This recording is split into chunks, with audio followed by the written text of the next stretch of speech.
अस्सलामुअलैकुम दोस्तों, जैसा कि आपको मालूम है 2024 का नतीजा कल 4 जून को आने वाला है, जहां इस मुल्क की तकदीर का फैसला होगा।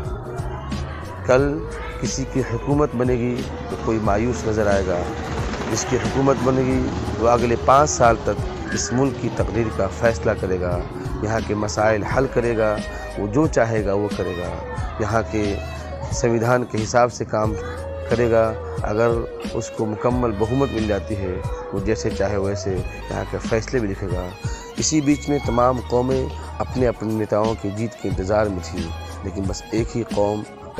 के नौजवान थे जिसका कोई नेता नज़र नहीं आ रहा था, जिसका कोई अपना नज़र नहीं आ रहा था, और वो कौम सब मायूस हो चुकी थी। इसलिए ज़रूरत इस बात की है कि हमें अपने लोगों को भरोसा करना चाहिए, अपने लोगों को आगे बढ़ाना चाहिए, ताकि जीत भी हमारी मुक़द्दर